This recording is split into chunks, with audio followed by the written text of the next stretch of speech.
জুনাইদ আল হাবিব হুজুরের কাছে আমার ৩টি প্রশ্ন। আর এই ৩টি প্রশ্ন আমি কেন করব, তার একটি বক্তব্যকে কেন্দ্র করে যে তিনি সম্প্রতি ইসলামী আন্দোলন তথা চরমোনাইকে নিয়ে একটি বক্তব্য দিয়েছেন, যার কারণে বাংলাদেশের আলেম ওলামা এবং সাধারণ জনগণের মধ্যে ব্যাপক হারে একটি মতনৈক্য সৃষ্টি হয়েছে। তার কাছে আমার ৩টি প্রশ্ন।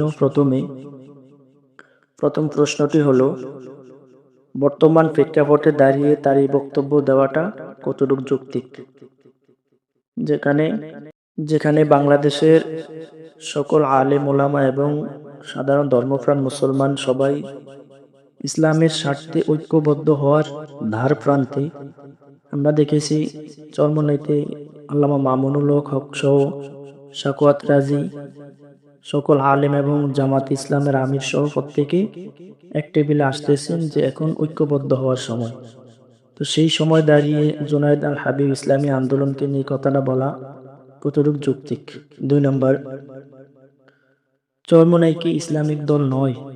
অর্থাৎ তার কাছে প্রশ্ন, তাহলে কি চরমোনাই ইসলামিক দল নয়, বা চরমোনাই থেকে কোনো শিরক বেদাত ইসলাম পরিপন্থী কোনো কাজ হয় কিনা, এই ব্যাপারে আপনি সুদৃঢ় ব্যাখ্যা করবেন, যেহেতু আপনি বলেছেন ইসলামী আন্দোলন হেফাজতের মধ্যে আসতে পারবে না।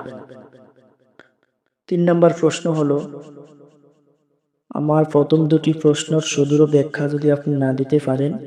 প্রথমটি হলো, বর্তমান প্রেক্ষাপটে দাঁড়িয়ে আপনার এই ঐক্যে ফাটলকারী বক্তব্য দেওয়া কতটুকু যৌক্তিক, এটার ব্যাখ্যা, এবং চরমোনাই কি ইসলামিক দল না, তার ভিতরে কি শিরক বেদাত আছে কিনা, এই প্রশ্নের জবাব যদি না দিতে পারেন, তাহলে সুদৃঢ় ব্যাখ্যা দিতে না পারেন, তাহলে আপনার এই বক্তব্য অনলাইনে এসে, সোশ্যাল মিডিয়া এসে